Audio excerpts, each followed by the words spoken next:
You woke up one day and you didn't recognize yourself. Not because you're weak, not because you're broken, but because something inside you finally said, enough. What you are going through right now has a name, and when you understand what it actually is, your whole life will begin to make sense. Hello. Welcome back. If you found this video, I want you to know something before we begin. You didn't find it by accident. There is a specific kind of pain that happens after you leave a narcissistic relationship, or even while you're still in one, starting to wake up. It's not just sadness. It's not just anger. It is a complete and total collapse of the world you thought you lived in. And most people, therapists included, will call it depression. They'll call it anxiety. They'll hand you a diagnosis and a prescription. But what if it's something else entirely? What if what you're experiencing is not a breakdown, but a breakthrough? Today, we are going to go deep. We're going to talk about something called the dark night of the soul, and specifically, why narcissistic abuse is one of the most powerful catalysts for this experience. I'm going to walk you through every single step. I'm going to tell you why each one happens. I'm going to give you tools. And I'm going to draw from some of the most powerful voices in psychology and ancient philosophy, including DrRamani, the world's leading expert on narcissistic personality disorder, Carl Jung, the Stoics, Buddhist teachers, and others. This is not a short video, because you deserve a real answer, not a 60-second reel. So, get comfortable. Get a drink of water. And let's begin. The phrase dark night of the soul comes from a 16th century Spanish mystic and poet named Saint John of the Cross. He wrote a poem and then a whole book about a spiritual journey where the soul is stripped of everything it has ever used to feel safe, certain, and meaningful. He wasn't writing about depression. He wasn't writing about failure. He was writing about transformation. The dark night of the soul is not a mental illness. It is a dismantling process. It is what happens when the version of you that was built on false beliefs, false relationships, false identity, collapses. And here is the key line I want you to remember. You cannot build the real self until the false self is destroyed. Now, here's where it gets interesting. Here's the connection that most people miss. Narcissistic abuse is one of the most efficient architects of that destruction. A narcissist doesn't just hurt you, they colonize your identity. Over months, sometimes decades, they systematically replace your sense of self with a version of you that exists only to serve them. DrRamani, who has spent her career studying narcissistic personality disorder, describes this process in stark terms. She explains that survivors of narcissistic abuse often don't know who they are anymore, because the relationship was specifically designed to erase that. She calls it identity erosion. And here's the unexpected connection. Identity erosion is the exact precondition for the dark night of the soul. The mystics described it. The psychologists confirmed it. The survivors are living it. You were hollowed out so that something real could grow. The dark night of the soul is not what's wrong with you. It is what happens when everything wrong is finally being removed. Let me ask you something. Before this relationship, or during it, can you remember a time when you genuinely didn't know what you felt? When someone asked you, "What do you want?" and you just froze, that freeze is not a personality flaw. That freeze is evidence of what was done to you. Here is what most people don't understand about narcissistic abuse. It is not just emotional manipulation. It is systematic identity replacement. DrRamani explains that narcissists use specific tactics: intermittent reinforcement, gaslighting, love bombing, triangulation, not randomly, but in a way that trains the victim's nervous system to prioritize the narcissist's reality over their own. What does that mean in plain terms? It means you stopped trusting yourself.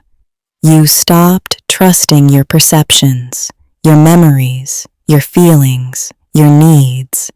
And here's the philosophical connection that blew my mind when I first found it. The ancient Stoic philosopher Epictetus, who was himself a former slave, said, "He is a wise man who does not grieve for the things which he has not, but rejoices for those which he has." But here's what Epictetus also taught. The only thing that is truly yours is your own mind, your own judgment.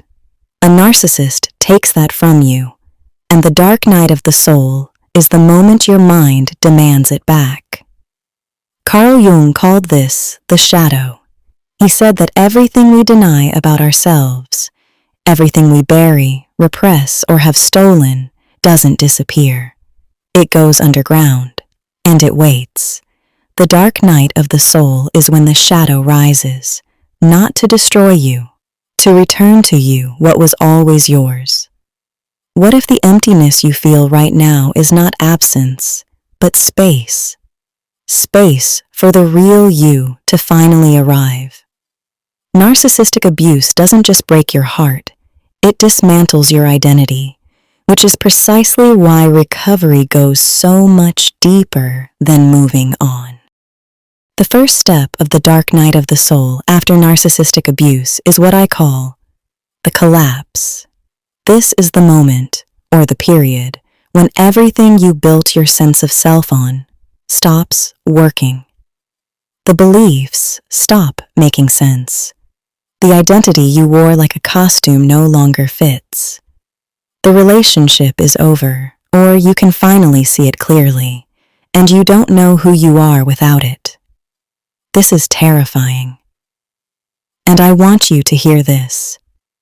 It is supposed to be. DrRamani says something that stayed with me.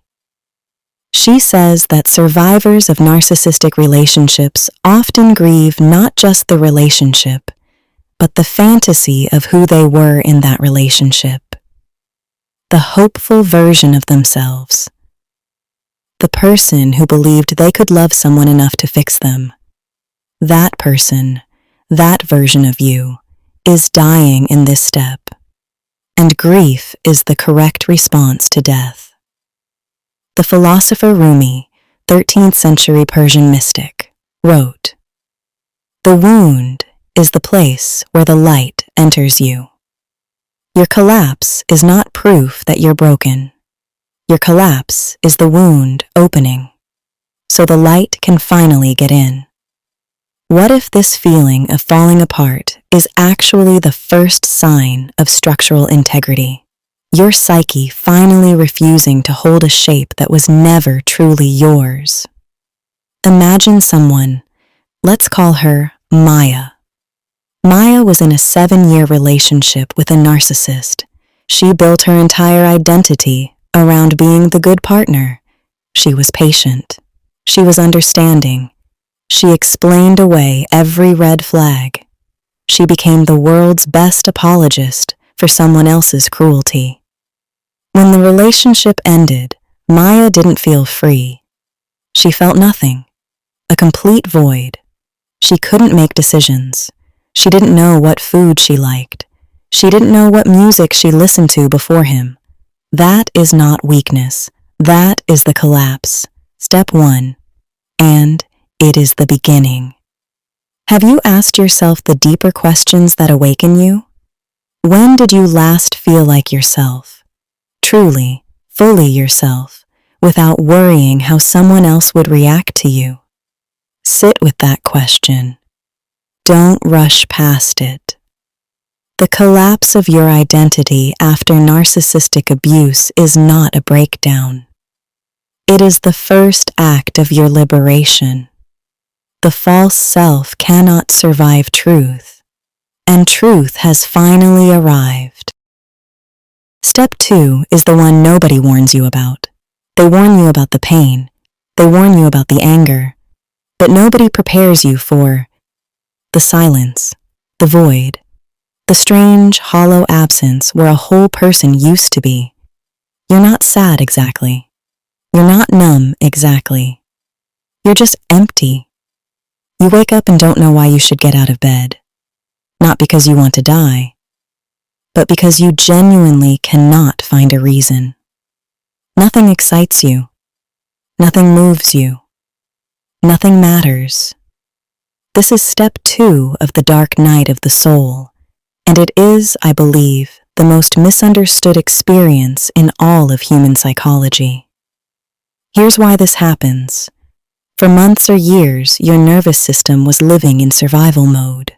Constant hypervigilance, constant management of someone else's emotions, constant threat assessment.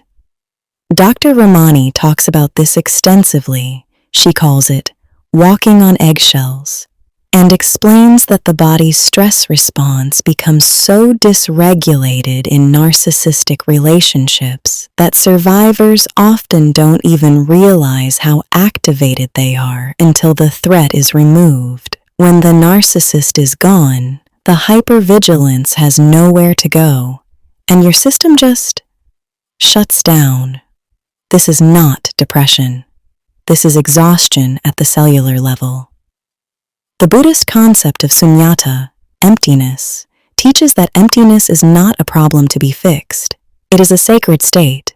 It is the space between what was and what will be. The Zen masters call it the gap. Carl Jung called it the dark night of the unconscious. The period when the old ego structures dissolve before new ones can form. What if the emptiness is not a sign that you've lost everything, but that you've finally put down what was never yours to carry? What if you had never felt empty after this relationship? Think about it seriously. What if you walked out of a 5-year narcissistic relationship and felt fine? Completely fine. Ready to date again in 2 weeks? That would not be healing.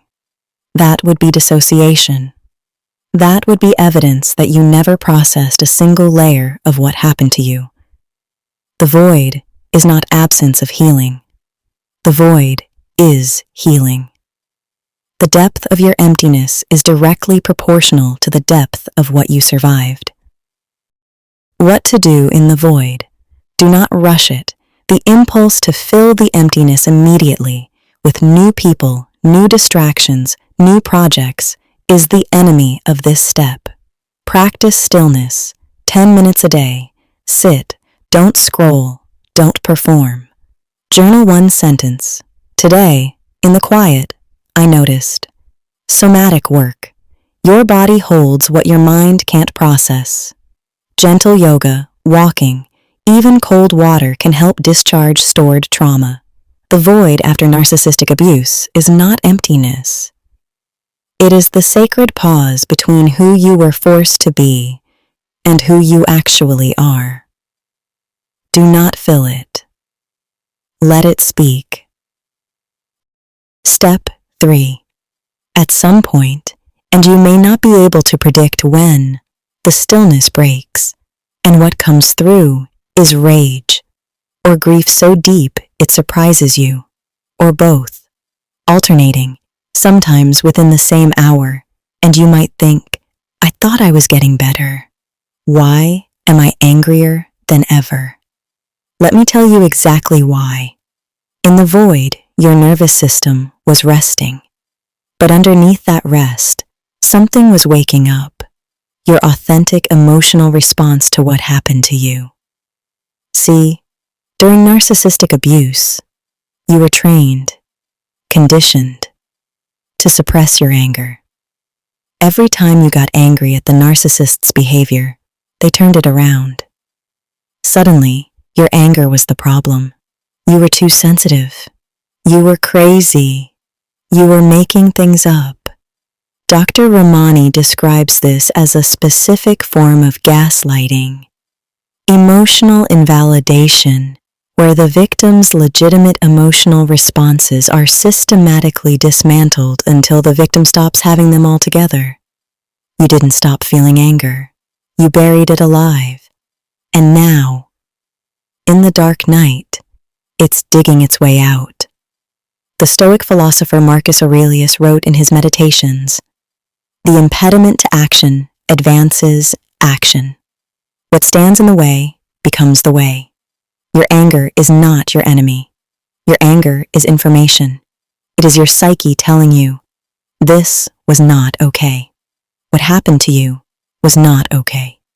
Jung called this the activation of the shadow self, the parts of you that were repressed, including anger, including grief, including the part of you that said, no, and was silenced, are now demanding recognition.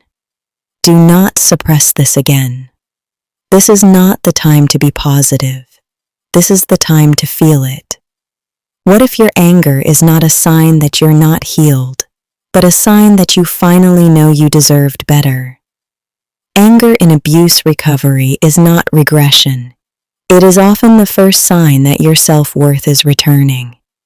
Think about it. You cannot be angry on behalf of someone you don't value. The fact that you're furious means some part of you finally believes you were worth protecting. A survivor named James spent years in a relationship with a narcissistic partner who told him constantly that his feelings were too much. He learned to apologize for crying. He learned to apologize for being hurt. 3 months after leaving, James described waking up at 3 a.m. shaking with rage. Not sadness, not fear, rage. He said, "I was so scared of it. I thought I was becoming someone bad." He wasn't becoming bad. He was becoming real. What to do during the storm? Rage journals. Write with no filter. No one will see it. Burn it if you want. Physical release. Hit a pillow. Run until your lungs ache. Shake. Somatic tremoring is clinically validated for trauma release. Grief rituals. Light a candle. Write a letter you never send. Name what you lost. The future you imagined, the person you thought they were, the years. Do not contact the narcissist. The storm will make you want to. That is the wound talking, not your wisdom. Your rage after narcissistic abuse is not a problem. It is the first proof that you know, finally, that what was done to you was wrong. Let the storm move through you. It is cleaning house. Step 4. Once the storm passes, or even while it's happening, you enter the step I find most fascinating, the great questioning. Suddenly, nothing you believed before holds, not your religion or your atheism, not your political beliefs, not your understanding of family, love, loyalty, friendship, not your career goals, not your definition of success. Everything is on the table, and most people are terrified by this. But I want you to hear something. This is not a crisis of faith. This is the beginning of wisdom. The Greek philosopher Socrates built an entire philosophy around this, what he called aporia, the productive state of not knowing. He said, the wisest man is the one who knows he knows nothing. The dark night of the soul produces forced aporia. It makes you ask, what was I actually living for? And in the context of narcissistic abuse, this question is even sharper. Because often the answer is, I was living for someone else's approval. DrRamani talks about how many survivors of narcissistic relationships built their entire value system around external validation. Not because they were weak, but because the narcissist engineered it that way. The questioning phase is when you begin to separate. What do I actually believe? Versus what was I taught to believe to keep the peace? We assume that certainty is the goal, that the end point of healing is having it all figured out. What if the opposite is true? What if the willingness to not know, to sit in the question, is the actual sign of psychological health? The Zen tradition has a concept called beginner's mind. The idea that wisdom is not about accumulation, but about returning to openness. The expert's cup is full. The beginner's cup can receive. Your questioning is not evidence of confusion. It is evidence that your cup is being emptied.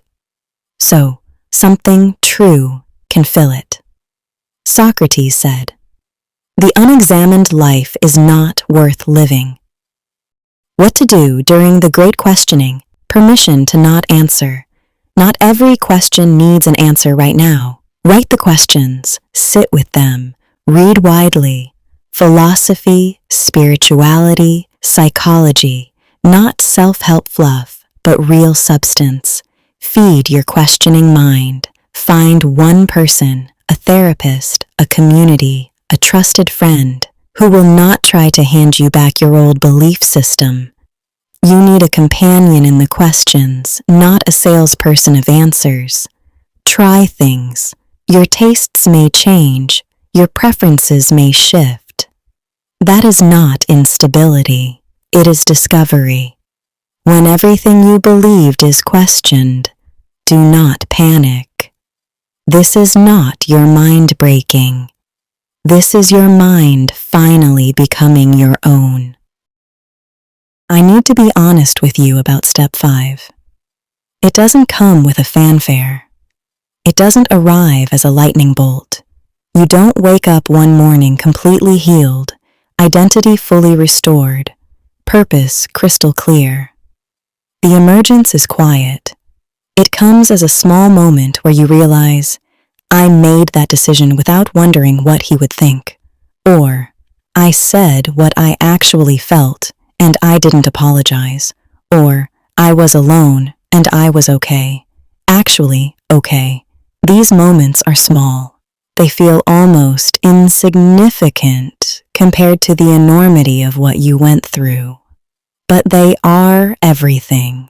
This is what the mystics were writing about. This is what Jung meant when he described the individuation process, the psychological journey toward becoming a whole, integrated self. This is what DrRamani means when she talks about survivors not just recovering, but post-traumatic growth. She is explicit about this. Narcissistic abuse, as devastating as it is, can, when processed, produce people with extraordinary emotional intelligence, clarity, empathy, and authenticity. Not because the abuse was good, because you survived it and chose to understand it. Here's something that will seem unrelated until it isn't. The Japanese concept of kintsugi is the art of repairing broken pottery with gold. The cracks are not hidden, they are highlighted, because the object is considered more beautiful for having been broken. Your narcissistic abuse experience has left cracks. The dark night of the soul is the process of filling them with gold.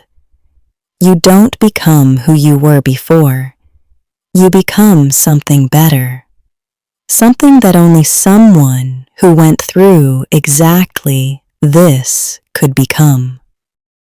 After 4 years of working through her dark night following a narcissistic marriage, a woman named Sarah started a support community. She said, I used to think the worst thing about me was how easily I trusted him. Now I know my capacity to trust and love is actually my greatest strength. I just needed to learn to direct it at people who deserved it. That is emergence. Signs you are emerging. You have opinions again about small things, big things. Silence no longer terrifies you. You feel anger and compassion for yourself. You begin to feel drawn toward something, a project, a community, an idea that feels like yours. You catch yourself laughing, and it doesn't feel wrong. Emergence after the dark night is not a return to who you were. It is the arrival of who you were always meant to be, the self that the narcissist could not touch because it was buried too deep. Let's talk about what you can actually do today, this week, this month. 1. Name what you're in. Stop calling it depression if it isn't depression. Start calling it what it might be. A transformation process. Language matters. How you narrate your experience determines how you live it. 2. Stop trying to rush it. The dark night has its own timeline. Every time you try to skip a step, it will bring you back. Trust the process even when, especially when, it is painful. 3. Find trauma-informed support. Not every therapist understands narcissistic abuse. Specifically, look for therapists trained in CPTSD, trauma, or narcissistic abuse recovery. DrRamani recommends finding someone who validates your experience rather than asking you to see both sides. 4. Practice Jungian ShadowWork. This means journaling about the parts of yourself you've repressed, the anger, the needs, the desires, the unacceptable emotions. These are not flaws. They are orphaned parts of you waiting to come home. 5. Connect with others who understand. Isolation is the narcissist's legacy. Community is the antidote. Find your people in real life, online, wherever. You should not carry this alone. 6. Protect your energy with fierce intentionality. During the dark night, you cannot afford to spend energy on people who drain you. This is not selfishness. This is survival. As the Stoics would say, guard your inner citadel. 7. Return to beauty, music, nature, art, food you actually love. The body recovers through the senses. Give yourself sensory nourishment, not as a distraction, but as a restoration. I want to leave you with this. There is a concept in alchemy, the ancient proto-science that Carl Jung was obsessed with, called blackening, the stage where everything is reduced to ash. The alchemists said that blackening is not the end of the process. It is the beginning. You cannot create gold without first burning away everything that is not gold. You went through a relationship that tried to convince you that you were not gold. You were wrong to trust them. They were wrong about you. The dark night of the soul is your blackening, and what comes after is gold. You are not at the end of your story. You are at the exact moment right before the real story begins, and I genuinely, deeply believe, with everything I know about this process, that what you become on the other side of this will astound you. Before you go, I want to ask you something, and you don't have to answer publicly. But if you want to, I think it would mean something to someone else watching this. What is one small thing, one tiny moment, where you have recently felt like yourself again, even for just a second? It could be a laugh, a decision you made alone, a morning where you lay in bed and felt something other than dread. Drop it below, because someone else watching this right now is still in the void, and your small moment of emergence might be the exact thing they need to keep going. If something in this video landed for you, if even one part of it felt like it was written for exactly where you are right now, you might want to stay close to this space, because this is what I do here. We go deep. We go honest. We don't sugarcoat. But we also don't give up. Whatever that looks like for you, I'll be here.